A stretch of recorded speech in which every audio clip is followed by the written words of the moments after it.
तो स्वागत है आपका चैप्टर 9 में जिसका नाम है सर्कल्स। होपफुली इस पूरे सीरीज में जितने भी चैप्टर आए हैं एक एक चैप्टर आपको अच्छे से क्लियर है। कहीं पे कोई डाउट रहा भी होगा तो आपने कमेंट करके पूछ लिया होगा, राइट। चलो आगे बढ़ते हैं। तो पहला कॉन्सेप्ट है, आई होप कि आप कॉपी कलम लेकर बैठे हो और 1 बाय 1 है ना सारा कुछ लिखते जाओगे, जो भी मैं हाईलाइट करूंगा और क्वेश्चन करेंगे साथ में, है कि नहीं। चलो आगे बढ़ते हैं। पहला हेडिंग डालो, angle subtended bye a cord eight a point. I hope कि आपको बेसिक चीज की कॉर्ड क्या होता है, पॉइंट क्या होता है, सेंटर्स, डायमीटर, है ना, सारा कुछ आपको क्लियर है। अगर नहीं क्लियर है उद्गम सीरीज में जाओ, ज्योमेट्री करके एक चैप्टर है उसको निपटा डालो, है ना। चलो आधे घंटे का आई थिंक चैप्टर होगा, ज्यादा नहीं होगा। चलो आगे बढ़ते हैं। एंगल सबटेंडेड बाय अ कॉर्ड का कॉन्सेप्ट समझते हैं। तो इसमें पहले थ्योरम ही देख लेते हैं, उसको प्रूव करके और क्लियर हो जाएगा। थ्योरम नंबर 9.1 क्या बोलता है कि equal chords of a circle subtend equal angles at the centre. उसके लिए एक एग्जांपल लेते हैं।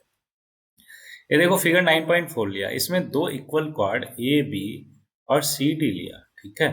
अब हम देख रहे हैं इन ट्रेंगल ओ ए बी में and triangle O D C में। तो क्या हम लिख सकते हैं क्या कि A B equal to C D? बोलोगे क्यों सर? क्योंकि गिवन है। ओ ए किसके इक्वल होगा? ओ डी के। क्यों? क्योंकि रेडियस है सर्कल का। इसी तरीके से O B equal to O C होगा। क्यों? क्योंकि रेडियस है। अब मेरे को बताओ, बाई यूजिंग या फिर triple S rule. Using triple S rule क्या बोलता है? साइड साइड साइड, कि अगर दो ट्रेंगल के करस्पॉन्डिंग साइड्स इक्वल हों तो दोनों कॉन्ग्रेंट होते हैं। चैप्टर 7 ट्रेंगल क्लास 9, है कि नहीं। चलो, तो अगर दोनों के दोनों क्या हुए? कॉन्ग्रेंट हुए, तो बाई यूजिंग सीपीसीटी, सीपीसीटी से corresponding parts of congruent triangle must be equal, है कि नहीं। तो इसलिए angle A O B equal हो जाएगा एंगल डी ओ सी के। तो वही हमसे क्वेश्चन थ्योरम में बोला है कि इक्वल कॉर्ड जो है सेंटर पे इक्वल एंगल सबटेंड करते हैं। होपफुली आपको बहुत अच्छे से क्लियर होगा। इसका कन्वर्स भी होगा, हाँ बिल्कुल है। 9.2 कन्वर्स क्या कि angle subtended by the chords of a circle at the centre are equal then the chords are equal. Just converse, है ना। अब कन्वर्स को प्रूव कैसे करोगे आप? एकदम आसान है। क्या करोगे इस बार आप करोगे कि देखो दोनों का दोनं रेडियस इक्वल है ना। नाम दे देता हूँ सच दैट और आसान हो आपको। तो ये जो सेंटर है उसको ओ मान लिया और ये सी डी हो गया। अब ध्यान समझो, कहोगे सर देखो ओ A equal to O C है और O B equal to O D है, लेकिन साथ में ये दोनों एंगल भी इस बार इक्वल दे दिया, मतलब angle A O B is equal to angle C O D. तो कौन सा रूल लगाओगे? साइड एंगल साइड, ऐसे एस रूल से कहोगे दोनों कॉन्ग्रेंट है। That's why using CPCT A B equal to C D होगा। क्यों? क्योंकि ए बी का करस्पॉन्डिंग क्या है? सी डी है। ओके, तो बस ये दो थ्योरम थे। अब इस पे बेस्ड दो क्वेश्चन है, फटाक से करके आगे बढ़ जाएंगे। पहला क्वेश्चन एवरीबॉडी बोला, रिकॉल करो कि दो सर्कल आर कॉन्ग्रेंट तभी जब they have same radius. Class 7th में हमने पढ़ा, सॉरी क्लास 7 नहीं, चैप्टर 7th में पढ़ा था कॉन्ग्रेंसी का कॉन्सेप्ट, कि देखो दो सर्कल हुए कॉन्ग्रेंट तभी होंगे। कॉन्ग्रेंट का मतलब क्या होता है? कॉन्ग्रेंस अगर है इसका मतलब कि they are same in all aspect, ठीक है। दो सर्कल कब सेम होंगे ऑल एस्पेक्ट में? जब उनका रेडियस सेम हो। बोलो हाँ या ना? Very good.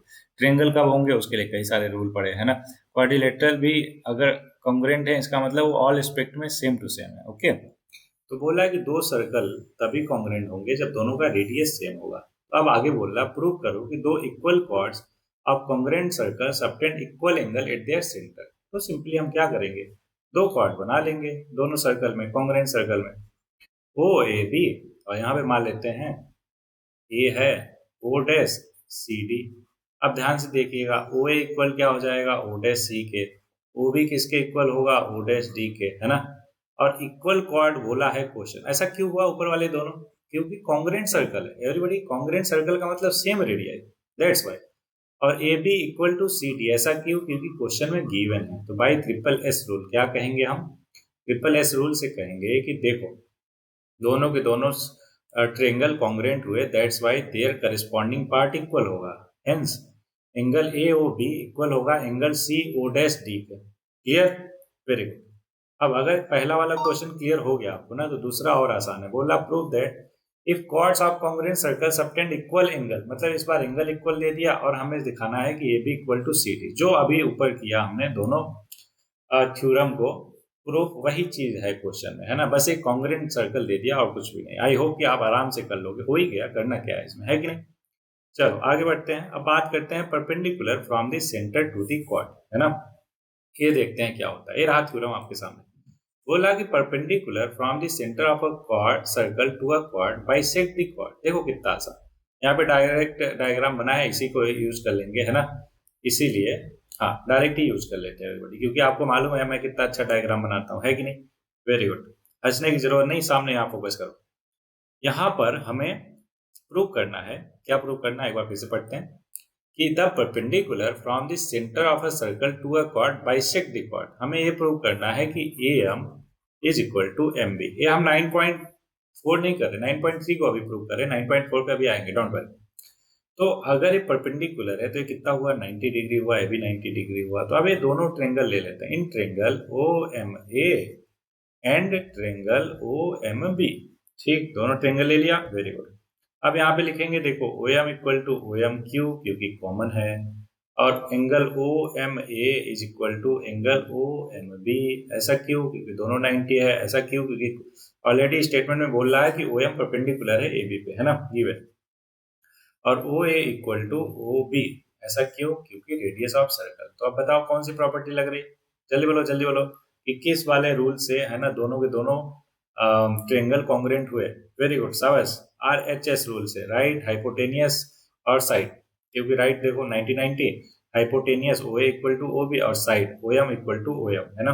तो RHS रूल से दोनों के दोनों क्या हुए, कॉन्ग्रुएंट हुए। अगर कॉन्ग्रुएंट है तो बताओ उनका करेस्पॉन्डिंग पार्ट इक्वल होगा कि नहीं, बोलोगे बिल्कुल सर, तो इसलिए A M equal to M B होगा। बोलो क्लियर, वेरी गुड। अब 9.4 पे आते हैं, 9.3 हुआ, अब 9.4 पे आते हैं कि the line drawn through the centre of circle to bisect the quad is perpendicular to the quad. अब बोल रहा है कि ये 90 भूल जाओ, 90 शो करना है, और ये दे दिया A M equal to M B. अब कैसे प्रूव करोगे, एकदम simple, O A equal to O B, है ना, A M equal to M B कैसे, गिवन, और ओ एम क्या हो गया, कॉमन। तो कौन सा रूल लगा, triple S, side side side rule से हम कहेंगे कि दोनों triangle are congruent to each other, that's why their corresponding part must be equal, hence angle OMA equal to angle OMB. Is that clear? Very good. So everybody, आगे बढ़ते हैं। Next question है, no sorry, next concept है equal chords and their distance from the centre. Equal chords और their distance from the centre. अब इसमें भी theorem देख लेते हैं। 9.5 क्या बोल रहा है, 9.5 कि equal chords of a circle और congruent circle are equidistant from the circle centre. देखो कितना आसान डायग्राम बना है, इसलिए इसी को यूज करेंगे, है ना। ये देखो ध्यान से, ये बोल रहा कि अगर if P Q is equal to R S है तो O L equal to O M होगा, है ना। अगर ये है तो ये होगा।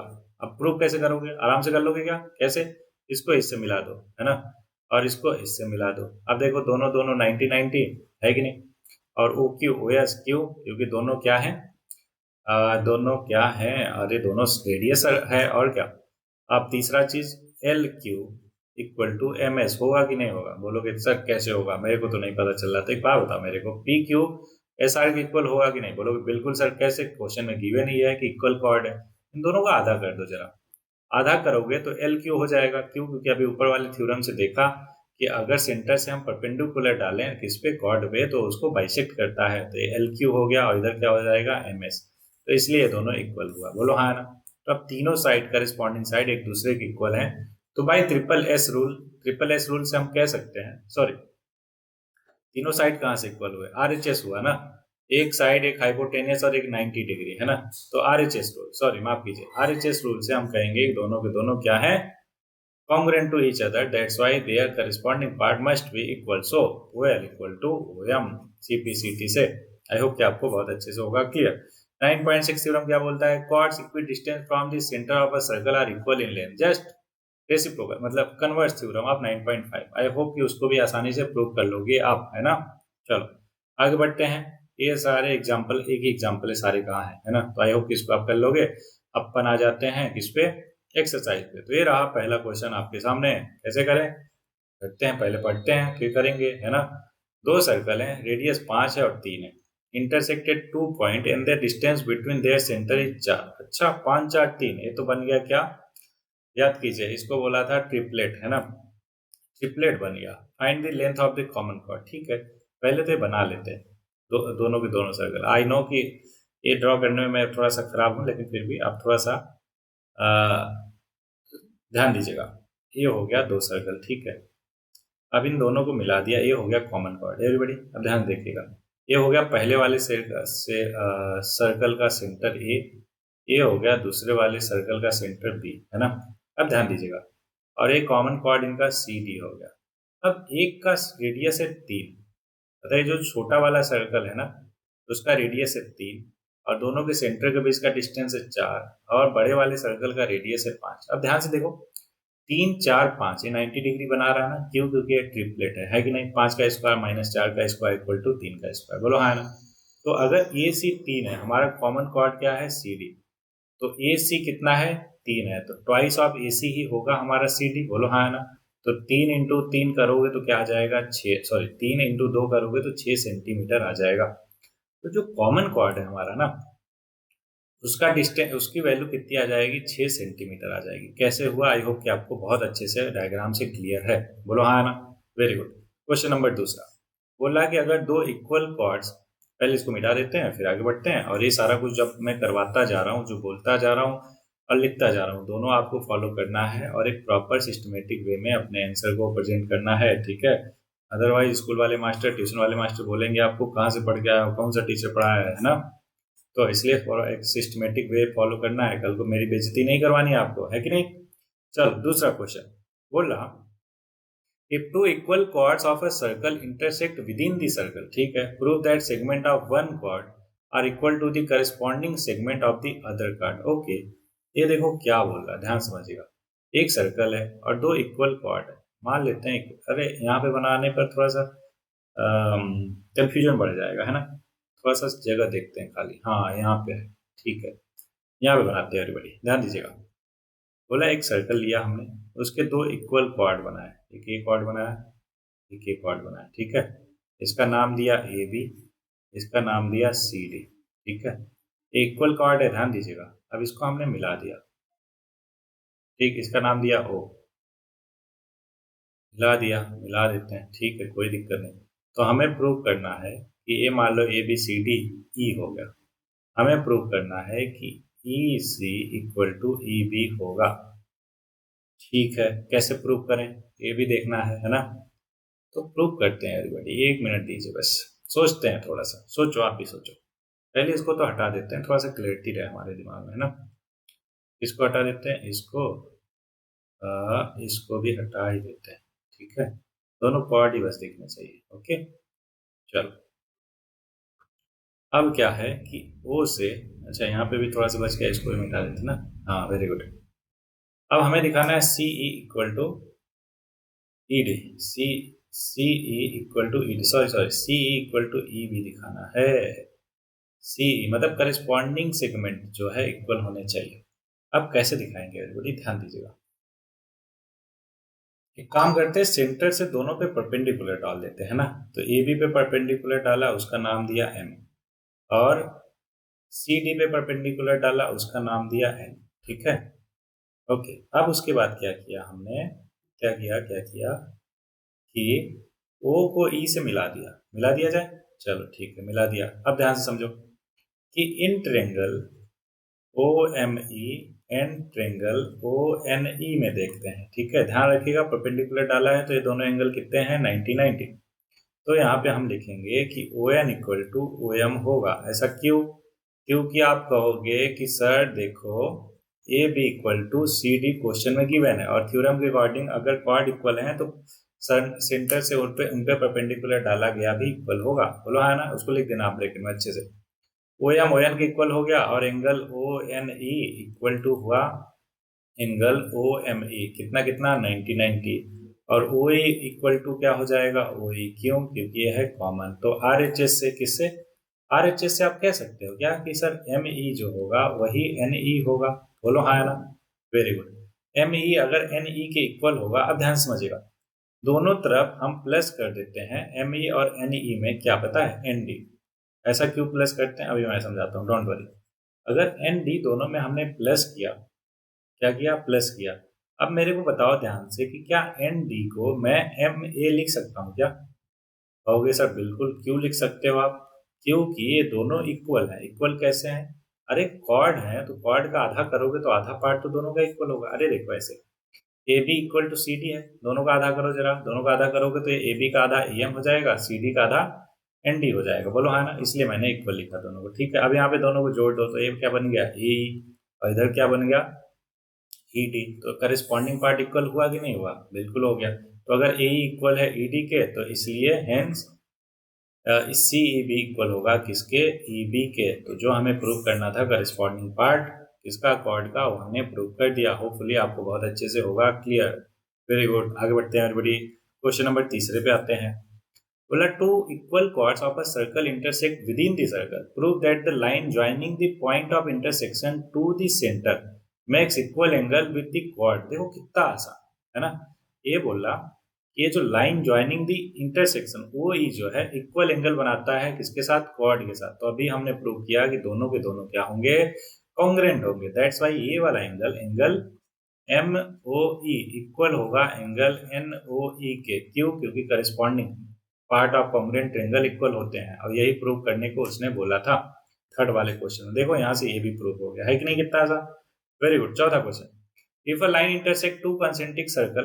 अच्छा यही वाला दिया है डायग्राम 9.12, ये देख लो ध्यान से, मिटा देते हैं अच्छे से। ओके, तो if a line intersect two concentric circles, circle within the same centre, पता ही है with centre O A B C D. Prove कराओ कि A B equal to C D होगा, A B equal to C D prove करना है। कितना आसान क्वेश्चन, कैसे करेंगे ध्यान दीजिएगा एवरीबॉडी।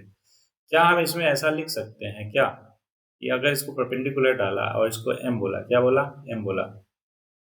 ओके, तो क्या इसको ऐसे लिख सकते हैं कि A M equal to M D. बिल्कुल लिख सकते हैं। क्यों, क्योंकि सेंटर से किसी कॉर्ड पे परपेंडिकुलर डालो इन ट्रेंगल ओ ए डी में, देखो ध्यान से, ओ ए डी में है ना। तो ट्रेंगल ओ ए डी में A M equal to M D तो होगा ही होगा। क्यों होगा, क्योंकि ओ एम जो है परपेंडिकुलर है कॉर्ड पे, है कि नहीं, उसको बाइसेक्ट करता है। शाबाश। इसी तरीके से इन ट्रेंगल ओ बी सी में देखो क्या हम लिख सकते हैं कि B M equal to M C होगा। कहोगे बिल्कुल होगा सर। तो पहला इक्वेशन ये हो गया, दूसरा इक्वेशन ये हो गया, माइनस कर दो। इक्वेशन 1 माइनस इक्वेशन 2, जरा ए एम में से बी एम हटाओ तो क्या बचेगा, जल्दी बोलो। और एम डी में से बी एम सी निकालो तो क्या बचेगा। कहोगे सर आप इधर एक बचेगा, ए बी बचेगा लेफ्ट साइड में, राइट साइड में M D minus M C, सीधे दिख रहा कि सी डी बचेगा। तो A B equal to C D हो गया प्रूव। देखो कितना आसान है कि नहीं। Very good. सो एवरीबॉडी, आगे बढ़ते हुए। अच्छा ये मैं मिटा दे रहा तो ये चिंता मत करना करिए सर, मैंने तो नोट डाउन भी नहीं किया था, आपने मिटा दिया, ये क्या बात हुई। अरे वीडियो है भाई साहब, क्या कर सकते हो, आप पॉज करके पीछे जाके देख सकते हो, है कि नहीं बच्चा पार्टी। हाँ बस आगे बढ़ते हैं, क्वेश्चन नंबर 5 पे फोकस करते हैं। ये रहा 5th आपके सामने। बोला 3 गर्ल्स, क्या क्या नाम है, रेशमा, सलमा और Mandeep, are playing a game by standing on a circle of radius 5 metre drawn in a park. ठीक है, Reshma throw a ball to Salma, Salma to Mandeep, Mandeep to Reshma. If the distance between Reshma and Salma and Mandeep is 6 metre each, what is the distance between Reshma और मनदीप। ठीक है, पहले बना लेते हैं everybody. तो ये बन गया हमारा एक सर्कल, कितने रेडियस का, 5 रेडियस का, है ना। यहाँ पे मान लेते हैं रेशमा है, यहाँ पे सलमा है और यहाँ पे मनदीप है। भारती सर आपने ऐसा ही क्यों बना, आपको कैसे पता चला। अरे रेडियस है 5 और इनके बीच का डिस्टेंस है 6, तो 6 तो बहुत ज़्यादा तो है नहीं, इसलिए ऐसा ही रहेगा, बोलो है ना। ओके, ये भी 6 है और ये भी 6 है।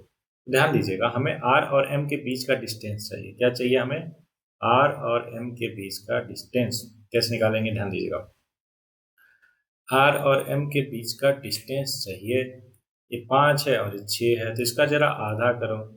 आधा करोगे तो क्या बन जाएगा, 90 डिग्री अगर है तो 6 का आधा कितना हो जाएगा, 3। क्यों, क्योंकि कॉर्ड को बाइसेक्ट करता है, मतलब आधा आधा इक्वल पार्ट में डिवाइड करता है।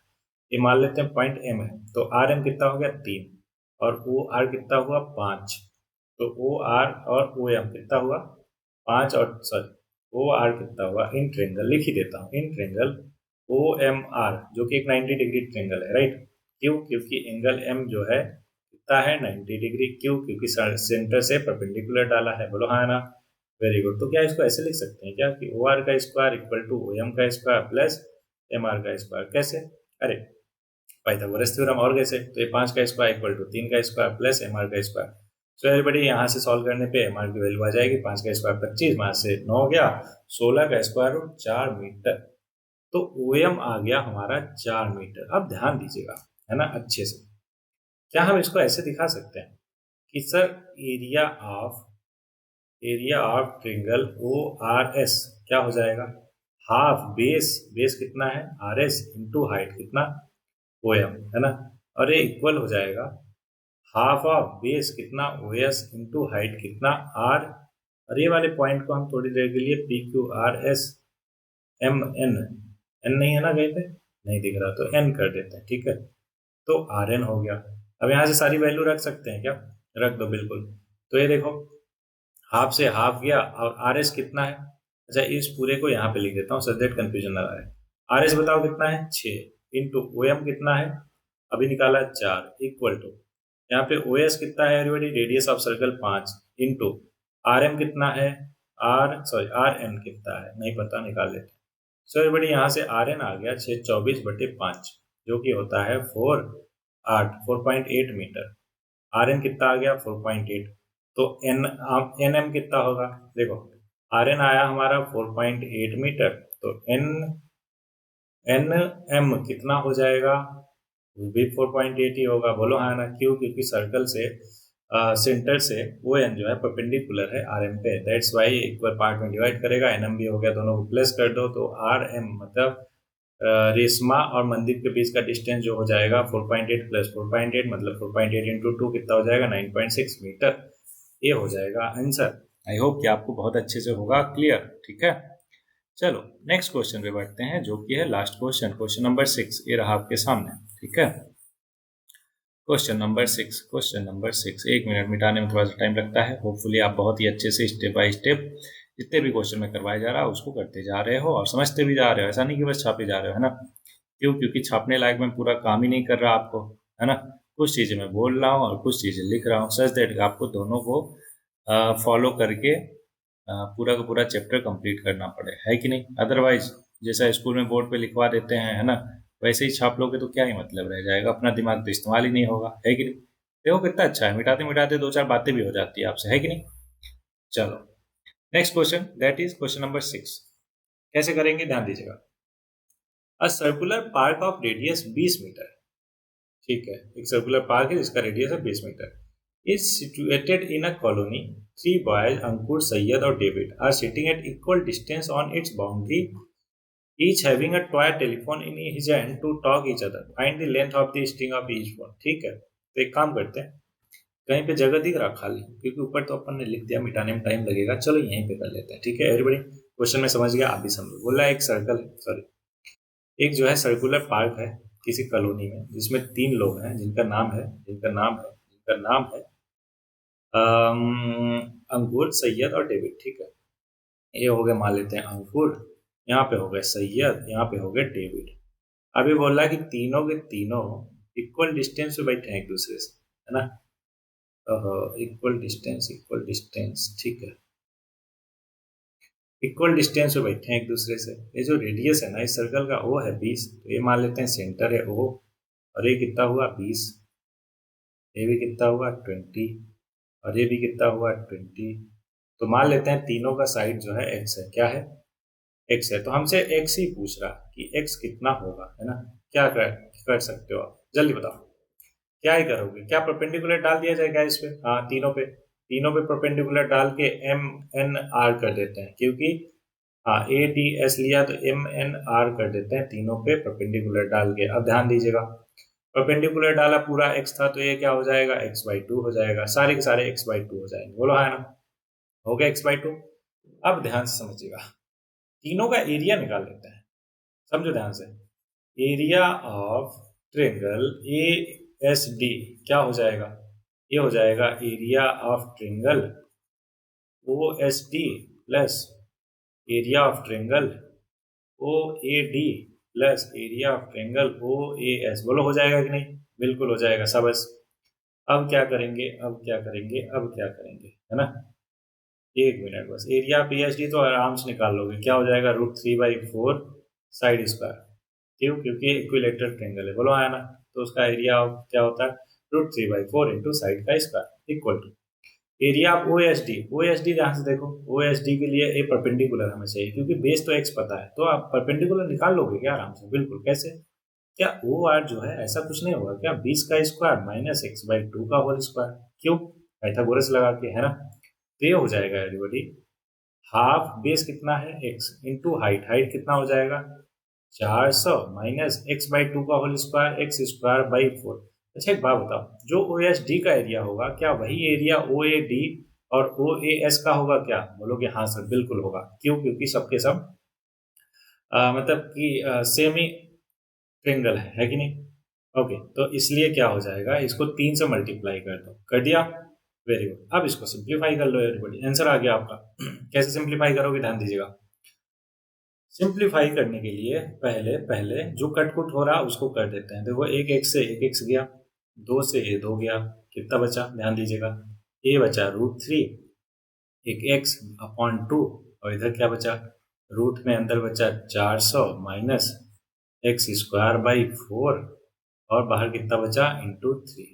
ठीक, अब एक काम करते हैं, दोनों तरफ स्क्वायर कर देते हैं। जैसे स्क्वायर करोगे एवरीबॉडी, ये हो जाएगा 3x स्क्वायर होल अपॉन 4, ये हो जाएगा 3 का स्क्वायर 9, और ये रूट हट जाएगा, बचेगा 400 माइनस एक्स स्क्वायर बाई 4। यहाँ तक क्लियर आपको? सब देखो 3 से 9 गया, बचा 3, और क्या किया जाए, और क्या किया जाए, 4 को उधर भेज दो। 4 को जैसे ही उधर भेजोगे लेफ्ट साइड केवल एक्स स्क्वायर बचेगा, 4 को अंदर ले जाओ तो 4 into 400 1600 minus 4 into x square by 4, 4 से 4 कट जाएगा, एक्स स्क्वायर बचेगा। बोलो हाँ ना? सब। अब एक काम करो, 3 को अंदर मल्टीप्लाई कर दो। जैसे ही मल्टीप्लाई करोगे तो ये बन जाएगा एक्स स्क्वायर 4800 क्यू 16 इंटू 3 कितना होता है 48 माइनस 3x स्क्वायर, 3 को इधर ले आओ तो ये बन जाएगा 4x स्क्वायर इक्वल टू 4800, 4 से डिवाइड कर दो तो ये हो गया एक्स स्क्वायर इक्वल टू 1200। 1200 का स्क्वायर रूट आता है क्या आपको? बिल्कुल बोलोगे बिल्कुल सर, 400 इंटू 3 कर लो आप, 400 का स्क्वायर रूट 20√3। सो 20√3 जो है वो आंसर हो जाएगा किसका, एक्स की वैल्यू। एक्स क्या था हमारा? वो था हमारा side of this equilateral triangle, मतलब डिस्टेंस बिटवीन, और क्या नाम था ए से, हाँ अंकुर सैयद। तो डिस्टेंस बिटवीन अंकुर सैयद या फिर सैयद डेविड या फिर डेविड अंकुर, है ना? ये हो गया हमारा आंसर। होपफुली एक एक चीज आपको बहुत अच्छे से होगा क्लियर, कहीं पे कोई दिक्कत नहीं होगी। ओके चलो, तो ये भी हो गया एक्सरसाइज हमारा कंप्लीट। अब नेक्स्ट एक्सरसाइज पे चलते हैं। उसके लिए टॉपिक है हमारे पास angle subtended by an arc of a circle. अब इसको नोट डाउन कीजिएगा। चलिए थ्योरम देखते हैं। तो ये रहा थ्योरम 9.7। उससे पहले पॉइंट ध्यान में रखना है कि कॉन्ग्रेंट आर्क्स या फिर equal arcs of a circle subtend equal angle at the centre. इसका सिंपल सा मतलब यही हुआ जो अभी हमने पढ़ा वही चीज है ना। इक्वल आर्क हो चाहे इक्वल क्वाड हो, वो सेंटर पे कितना एंगल सबटेंड करता है, इक्वल एंगल सबटेंड करता है। कॉमन सेंस वाली चीज है। Very good. तो ये रहा 9.7 थ्योरम, ध्यान से कॉपी में नोट डाउन करो। क्या बोला कि the angle subtended by an arc eight the centre is double the angle subtended bye it at any point on the remaining part of the circle. देखो कितना अच्छा चीज बोला, समझो ध्यान से इस क्वेश्चन को, मतलब इस स्टेटमेंट को। यहाँ पे इस वाले डायग्राम से मैं क्लियर कर देता हूँ। देखो ये पी क्यू जो है एक आर्क है ना। मतलब पी क्यू क्या है, पी यहाँ पे मान लो पी आर क्यू एक आर्क है या फिर पी क्यू एक क्वाड है, जो कि सेंटर पे एंगल सबटेंड जितना भी करेगा ना, और सरकमफेरेंस पे उसका जस्ट आधा करेगा, या वाइस वर्सा कि सरकमफेरेंस पे जो एंगल सबटेंड करेगा उसका जस्ट ट्वाइस डबल जो है किस पे, सेंटर पे करेगा। मतलब अगर सेंटर पे 2 थीटा है तो सरकमफेरेंस पे क्या होगा, उसका आधा थीटा। ओके, आई होप कि आपको बहुत ही अच्छे से होगा क्लियर, है ना। चलो क्लियर है, फिर आगे बढ़ जाते हैं, है ना। तो आगे बढ़ जाते हैं 9.8 देख लेते हैं। Angle in the same segment of a circle are equal. ये तो मालूम है आपको, ये मान लो कि सेम सेगमेंट हो गया, एक एंगल यहाँ पे बन रहा, एक एंगल यहाँ पे बन रहा, तो दोनों ये एंगल क्या होगा, इक्वल होगा। क्यों? क्योंकि दोनों सेम सेगमेंट है ना, ये पी क्यू या ए बी से पी क्यू से बन रहे हैं, सेम सेगमेंट से दोनों एंगल बन रहे हैं, दैट्स वाई दोनों इक्वल होंगे। बोलो हाँ ना। Very good. ये भी ध्यान में रखना है कि angle in a semi circle is right angle, इसलिए हमेशा एंगल किसी भी सेमी सर्कल में क्या होता है, राइट एंगल होता है। अब थ्योरम 9.9 क्या बोलता है, ध्यान दीजिएगा कि if a line segment joining 2 points subtend equal angle at 2 other points lying on the same side of the line containing the line segment, the 4 point line in a circle. कुछ नहीं समझ आया? Very good. अब cyclic का मतलब समझ लो। Cyclic का मतलब ये हुआ कि अगर 4 पॉइंट है किसी क्वाड्रिलेटरल के, चारों के चारों कॉर्नर जो है किसी सर्कल के सरकमफेरेंस पे लाई कर रहे हैं, तो उसको साइक्लिक बोलते हैं। काम खत्म, ठीक है। आप समझो ये क्या बोल रहा, ये बोल रहा है कि ये जो एक सेम बेस ले लिया है ना, सेम कॉर्ड ले लिया, इससे जितने भी एंगल बनेंगे किस पे, सरकमफेरेंस पे, ठीक है, और सबके सब क्या होंगे, इक्वल होंगे। मतलब कि एंगल सी और एंगल बी क्या होगा, इक्वल होगा। मतलब एंगल ए सी बी और एंगल ए डी बी क्या होगा, दोनों इक्वल होगा। ये हमने ऑलरेडी देख लिया था, लेकिन इसमें एडिशनल पॉइंट ये है कि A angle B angle C angle D ये सबके सब क्या होंगे, साइक्लिक होंगे। क्यों? क्योंकि एक क्वाड्रिलेटरल बना रहे हैं और सर्कल के सरकमफेरेंस पे लाई कर रहे हैं। Is that clear? Very good. तो इसी को साइक्लिक क्वाड्रिलेटरल बोल देंगे। ओके। अच्छा, साइक्लिक क्वाड्रिलेटरल की कुछ प्रॉपर्टीज भी है। प्रॉपर्टीज क्या है? अपोजिट एंगल का सम कितना होना चाहिए, 180 डिग्री। ओके, चलो 9.10 वही बोल रहा है कि the sum of either pair of opposite angle of a cyclic quadrilateral 180 होगा। ठीक है। 9.11 क्या है कि सम अगर 180 है तो साइक्लिक क्वाड्रिलेटरल होगा। देखो कितना आसान, वाइस वर्सा, कन्वर्स है ना। तो ये हो गया थ्योरम 9.11। तो ये सारे के सारे थ्योरम आपकी कॉपी में लिखे होने चाहिए एवरीबॉडी। बस इतना ही था जो भी था इस चैप्टर में। तो सारे के सारे थ्योरम हो गए कंप्लीट। अब हम करेंगे क्वेश्चंस। तो एग्जाम्पल तो आप बाद में आराम से कर ही लोगे। हम ज्यादा इंटरेस्टेड हैं किसमें, एक्सरसाइज में। तो ये देखो, पहला एक्सरसाइज का पहला क्वेश्चन रहा आपके सामने। बोल रहा कि ABCD are 3 points on a circle with centre O such that BOC कितना है 30 एंड AOB कितना है 60। अगर D point on the circle other than arc ABC find ADC। ADC हमें बताना। एक बार बताओ कि AC अगर एक कॉर्ड है या फिर ABC एक आर्क है तो उसी से सेंटर पे एंगल कितना बन रहा, 30 + 60 कितना हो गया 90। तो इसी का आधा बनना चाहिए इस पे, सरकमफेरेंस पे कोई भी एंगल। बोलो हाँ ना? तो बोलो बिल्कुल सर। तो 90 का आधा क्या होता है, 45 होता है। बिल्कुल। तो इसलिए एंगल ADC क्या हो जाएगा, 45 डिग्री हो जाएगा। Is that clear? बस इतना ही आसान है एक्सरसाइज, डोंट वरी। दूसरा question, a chord of a circle is equal to the radius of the circle. ठीक है। Find the angle subtended by the chord at the point on the minor arc and also at a point on the major arc. देखो कितना आसान। ये देखो ध्यान से, ये क्या है, ये है हमारा, ये है हमारा एक कॉर्ड PQ मान लेते हैं। ठीक। और इसका सेंटर मान लेते हैं R। तो बोल रहा है कि RP equal to RQ equal to PQ। क्यों? क्योंकि PQ जो है मतलब कॉर्ड का जो लेंथ है वो इक्वल है रेडियस के। तो एक बात बताओ, अगर तीनों साइड इक्वल हैं तो क्या है, इक्विलेटरल ट्रायंगल नहीं हो गया? बोलोगे सर हाँ बिल्कुल हो गया। तो क्या है 60-60 नहीं हो जाएगा? बोलोगे सर बिल्कुल हो जाएगा। तो अब मेरे को बताओ कि ये पूछ रहा है, क्या पूछ रहा कि find the angle subtended by the chord at the point on the minor arc, है ना। माइनर आर्क कौन सा हुआ, ये माइनर आर्क हुआ, है ना। ये कितना हुआ, माइनर आर्क हुआ। तो देखो माइनर आर्क पे कोई पॉइंट ले लेते हैं, PQRS ले लेते हैं। ठीक है। तो अब हमें एंगल बताना है, एंगल PSQ जो कि होगा angle half of angle PRQ। PRQ में 60 डिग्री वाला नहीं लेंगे, क्यों? क्योंकि ये वाला लेंगे, ये पर्टिकुलर एंगल होगा। तो 300 हो गया, क्यों? 360 में से 360 गया, कितना बचेगा, 300 बचेगा। उसका आधा लेंगे, है ना। क्यों? क्योंकि इस पर्टिकुलर का आधा होगा कौन सा एंगल, ये वाला एंगल, ऊपर वाला। और अंदर वाला एंगल 60 है, पूरा 360 होता है, इसलिए 60 माइनस करेंगे, कितना आएगा, फिर 300 आएगा। उसका आधा कितना हो गया, 150 डिग्री। तो कोई भी एंगल लेंगे कहाँ पे, माइनर आर्क पे, तो कितना आएगा, 150 डिग्री आएगा। अब मेजर आर्क पे ले लेते हैं कोई पॉइंट। तो PQRS हो गया, T ले लेते हैं। ठीक है। तो अगर T पॉइंट लिया तो बताओ ये जो T पॉइंट पे एंगल बन रहा, तो इसी PQ सेम कॉर्ड से बन रहा, तो जो सेंटर पे बन रहा उसका जस्ट आधा होना चाहिए किस पे, सरकमफेरेंस पे। तो 60 का आधा कितना होता है, T। तो एंगल PTQ कितना हो जाएगा, 30 डिग्री। Is that clear?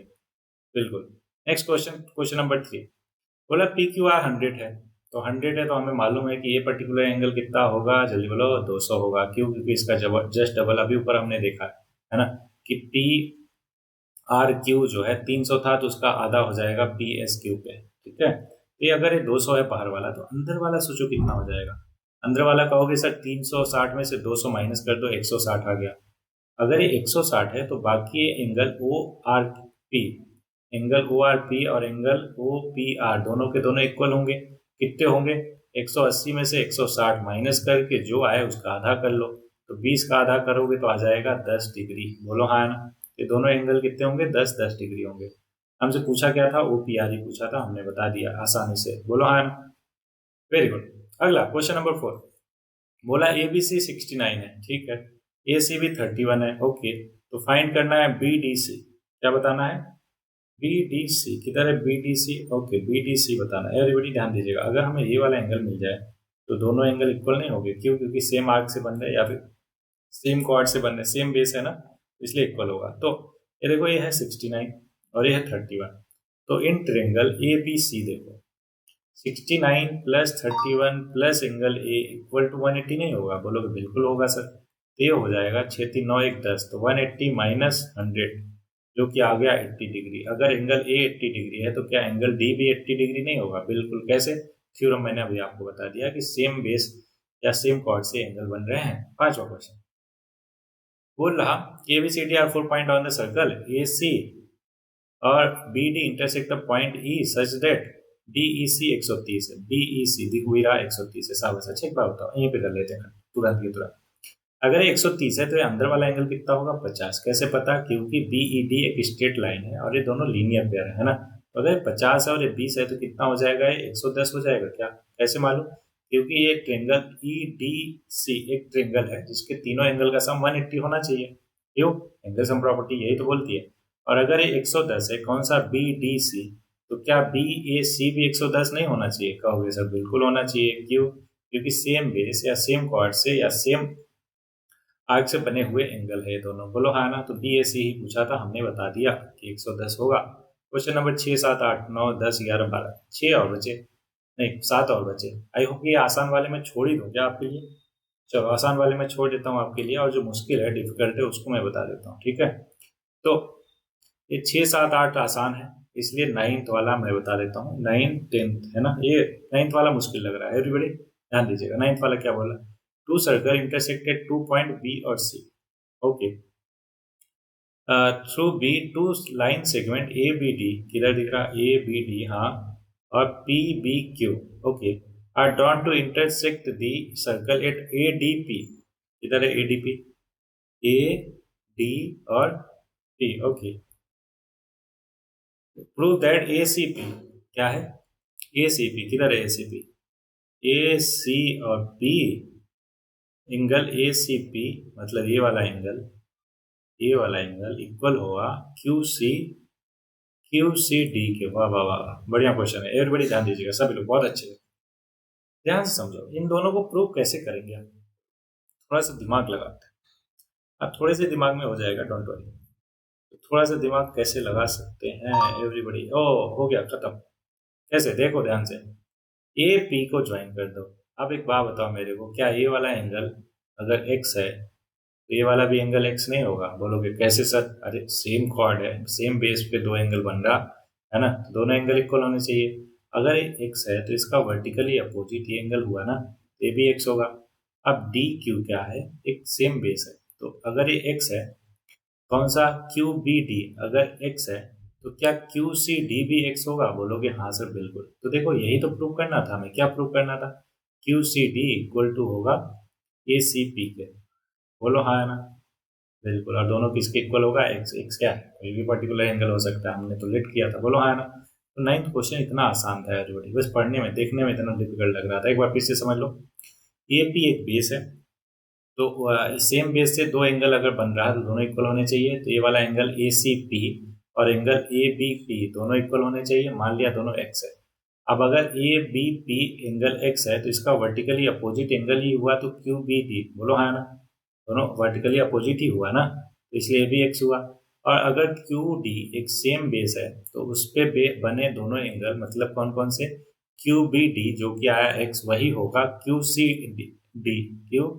क्योंकि दोनों सेम बेस से एंगल बन रहे हैं, तो ये भी X हुआ। तो ये भी X दोनों इक्वल हो गए। यही प्रूव करना था, हो गया प्रूव, खत्म। Next question, question number 10 everybody. बोल रहा 10 में कि circle are drawn taking two sides of a triangle as diameter, है ना। Okay, prove that the point of intersection of this circle lie on this third side.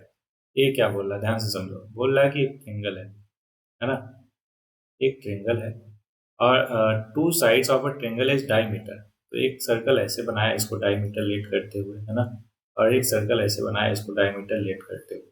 तो prove that the point of intersection of this circle, मतलब ये यहाँ पे intersect करेगा तो ये किस पे लाई करेगा? On third side. ये थर्ड साइड पे लाई करेगा, ये हमें प्रूव करना है। कैसे करेंगे? ध्यान दीजिएगा। तो ये जितना आप सोच रहे हो उससे ज़्यादा आसान है। कैसे? अब ध्यान समझिएगा। थोड़ा कलर चेंज कर लेता हूँ सच दैट आपको एकदम क्लैरिटी हो। तो इसको हमने मिला दिया इससे, ठीक है। अब इसका नाम दे देते हैं एवरीबॉडी, ए बी सी। तो ए बी क्या है? एक साइड है किसका? ट्रेंगल का। और बी सी भी क्या है? एक दूसरा साइड है ट्रेंगल का। और ए बी और बी सी दोनों डायमीटर है। क्या है एवरीबॉडी? डायमीटर है दोनों सर्कल के, है ना।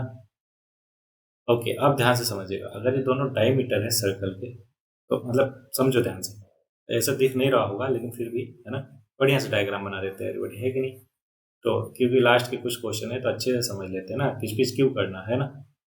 ओके ओके, क्वेश्चन नंबर 10 हम कर रहे हैं एवरीबॉडी, ध्यान दीजिएगा। तो एक बनाया हमने क्या? ट्रेंगल बना लिया, ठीक। अब इस ट्रेंगल को, इस वाले साइड को लेते हुए एक हमने बनाया क्या? सर्कल। इस ए बी को हम क्या ले रहे हैं? डायमीटर, ठीक है। सेम वे में इसको डायमीटर लेते हुए, किसको?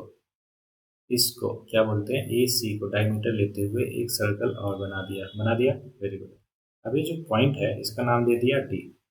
अब हमें ये बोला जा रहा है कि ये दिखाओ कि पॉइंट डी बी सी पे लाई करेगा। तो मतलब ये दिखा देना है अगर हमें कि बी डी सी एक स्ट्रेट लाइन है। क्या है? Straight line. तो हम प्रूव कर देंगे, क्या प्रूव कर देंगे? कि पॉइंट डी लाई कर रहा थर्ड साइड बी सी पे। बोलो हाँ या ना, क्लियर है क्या? Very good. क्या करते हैं हम? सॉल्व करते हैं इसको। कैसे? ए को डी से मिला दो। ए को हमने मिला दिया डी से, मिला दिया, वेरी गुड। अब देखो in triangle A B, A D B, क्या ये कहोगे आप कि सर एंगल डी जो है 90 डिग्री होगा? पूछो कैसे? अरे सेमी सर्कल में एक ट्रेंगल बन रहा। तो triangle in a semi circle क्या होता है? हमेशा राइट एंगल ट्रेंगल होता है। तो एंगल डी क्या हो गया? 90। मतलब एंगल ए, सॉरी इसको मिटा देता हूँ, एंगल ए डी बी क्या हो गया? 90 डिग्री, है कि नहीं। सेम मैनर में क्या ए डी सी भी 90 डिग्री हो जाएगा क्या? बोलो कि सर वो कैसे आप कह सकते हो? अरे वो भी तो एक सेमी सर्कल में बन रहा। बोलो है ना, क्योंकि ए सी एक डायमीटर है सर्कल का। तो ए भी सेमी सर्कल में ए भी 90 और ए भी 90। अब मेरे को बताओ कि अगर दोनों एंगल 90 है तो दोनों का सम कितना होगा? 180। इसका मतलब क्या हुआ कि दोनों के दोनों लीनियर पेयर हो गए। और लीनियर पेयर कब होता है? जब बी डी सी क्या हो जाए? एक स्ट्रेट लाइन हो जाए। बोलो एकदम clear, very good. So everybody, इस वे में हमने दिखाया कि बी डी ए और सी डी ए दोनों कॉम्प्लीमेंट्री नहीं, सप्लीमेंट्री एंगल हैं या फिर लीनियर पेयर हैं। That's why A B, sorry B D C एक स्ट्रेट लाइन है। क्लियर सबस? चलो आगे बढ़ते हैं। क्वेश्चन नंबर 10 हो गया। बचे दो क्वेश्चन। दो क्वेश्चन में से एक आसान क्वेश्चन मैं आपके लिए छोड़ूंगा और एक डिफिकल्ट वाला मैं बताऊंगा, ठीक है। तो चलो एक बार क्या करते हैं, दोनों क्वेश्चन को पढ़ते हैं। जो मेरे को डिफिकल्ट लगेगा वो मैं करूंगा, जो आसान लगेगा वो आपके लिए छोड़ेंगे, ठीक है। चलो क्वेश्चन 11 पढ़ते हैं। ए बी सी और A D C, okay, A B C और A D C are two right angle triangle with common hypotenuse A C. Prove करोगे एक थिंग। अरे इसमें तो आप कॉन्ग्रुएंसी का रूल लगा के, है ना, या फिर सेम बेस का लगा के कर ही लोगे, है कि नहीं। Prove that a cyclic parallelogram is rectangle. Cyclic parallelogram, अगर पैरेललोग्राम है तो अपोजिट साइड तो इक्वल होगा, पैरेलल होगा, है ना। साइक्लिक है तो अपोजिट अपोजिट एंगल जो है सम उनका 180 होगा और इक्वल होता है। ये तो सीधे ही सीधे दिख रहा क्या? ये तो हो ही गया प्रूफ, है ना। कैसे? ये देखो पैरेललोग्राम हो गया, पैरेललोग्राम हो गया। अब बोल रहा है कि ये साइक्लिक है। साइक्लिक है का मतलब क्या हुआ कि अपोजिट एंगल का सम 180 होना चाहिए। और हम जानते हैं अपोजिट एंगल कितना होता है? 90 डिग्री, सॉरी इक्वल होता है किसमें? पैरेललोग्राम में। तो इसलिए सम जो है 180 है और इक्वल है, तो कितना कितना हो जाएगा? 90 90 हो जाएगा। तो इसलिए हर एक एंगल कितना हो जाएगा एवरीबॉडी? 90। क्लियर हुआ कि नहीं? एक बार फिर से समझो ध्यान से कैसे हुआ। हम जानते हैं पैरेललोग्राम में अपोजिट एंगल इक्वल होते हैं, राइट। और ये बोल रहा है कि ये साइक्लिक पैरेललोग्राम है। साइक्लिक पैरेललोग्राम में हम जानते हैं अपोजिट एंगल का सम 180 होता है। इसलिए अपोजिट एंगल क्या हो जाएगा? 90 90 हो जाएंगे। तो सारे एंगल 90 हो गए और अपोजिट साइड इक्वल हो ही गया। क्यों? क्योंकि ये एक पैरेललोग्राम है। तो अपोजिट साइड पैरेलल और इक्वल हो गया और सारे एंगल 90 हो गए, तो रेक्टेंगल प्रूफ हो ही गया। चलो 12th भी मैंने बता दिया और 11th भी मैं बताने वाला हूँ, है ना। चलो इस तरीके से दोनों क्वेश्चन मैं ही बता दिया, कोई बात नहीं। ऊपर मैंने 2-3 क्वेश्चन आपके लिए छोड़े हैं, डोंट वरी। और वैसे भी होमवर्क में इतने सारे क्वेश्चन देता तो हूँ आपके लिए, है ना। तो फिर उन पे फोकस लगाओ, है ना, उनको बहुत अच्छे से करो। Okay so everybody question number 11 को फिर से समझते हैं और इसको करते हैं। बोला ए बी सी बना लेते हैं। ए बी सी, ए बी और सी राइट एंगल है इसलिए ऐसा बना रहे हैं। ए बी सी और बोला A D C, A D C, A D C, ठीक है। A D C are two right angle with common hypotenuse A C, मतलब कि ये एंगल 90 होगा और ये भी एंगल कितना होगा 90 होगा। कॉमन हाइपोटेनस हो गया दोनों का ए सी। प्रूव करना है सी A D. C A D किधर है? सी ए डी मतलब ये वाला angle equal to C B D. C B D ये वाला एंगल इक्वल होगा, नहीं फिर से सी ए डी ये वाला एंगल इक्वल होगा सी बी डी के। सी बी डी के, C B D, C B D, okay ये वाला एंगल होगा इक्वल एंगल। कितना आसान हो गया एवरीबॉडी। ये देखो अगर ये 90 है और ये 90 है, इसका मतलब क्या हुआ? अपोजिट एंगल का सम कितना है? 180 है। इसका मतलब साइक्लिक क्वाड्रिलेटरल हुआ क्या? अगर इसको सर्कल बना दिया जाए पूरा का पूरा, क्या बना जाए? सर्कल। तो एक बात बताओ मेरे को कि सम ऑफ अपोजिट एंगल क्या है? 180 डिग्री। अच्छा ये 180 है और इन दोनों का भी सम 180 होगा क्या? बिल्कुल होगा। क्यों? क्योंकि किसी क्वाड्रिलेटरल में चारों एंगल का सम कितना होना चाहिए? 180 होना चाहिए। तो वह angle A plus angle B plus angle C plus angle D कितना होना चाहिए? 180 degree. Very good. Angle B angle D already 90 है, तो इसलिए angle A plus angle C भी क्या हो जाएगा? 180 हो जाएगा। बोलो एकदम क्लियर? बोलोगे एकदम सर। तो इसका मतलब अपोजिट एंगल का सम 180 है, that's why they are cyclic quadrilateral. तो अगर साइक्लिक क्वाड्रिलेटरल है तो सी डी जो है सेम बेस हो गया। क्या हो गया? बेस हो गया, है ना। सेम अगर बेस है तो उससे बने हुए एंगल इक्वल होंगे। तो देखो angle C A D is equal to हो जाएगा एंगल सी बी डी। क्यों? क्योंकि दोनों सेम बेस पे बन रहे हैं। बोलो हाँ है ना। हो गया proof? Very good. So everybody 10th हो ही गया था, 11th भी हो गया, 12th भी हो गया, 9th भी हो गया।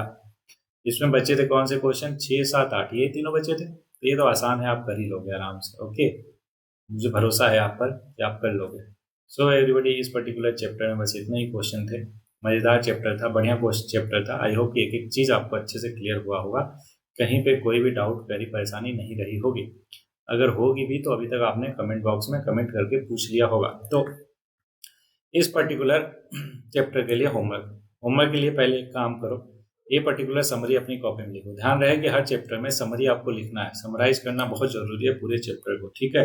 यहाँ पे तो ये वीडियो बहुत लेंदी ना हो जाए, दैट्स वाई मैं समराइज नहीं करता। लेकिन आप समझो कि जब भी चैप्टर कंप्लीट होता है तो उसको समरी जरूर लिखा करो, जैसे एनसीईआरटी में लास्ट में है। ओके चलो, आज का होमवर्क है आपके लिए क्या? पहला आपको मालूम है कि एनसीईआरटी का क्या क्या? Exemplar plus example, very good, sorry exercise plus example. दूसरा ई क्या है? एग्जाम्पलर, मतलब तीसरा ई है एग्जाम्पलर। चौथा तीसरा है RS अग्रवाल या RD शर्मा, जो भी आपको ठीक लगे, है ना। उसके कम से कम कितने क्वेश्चन?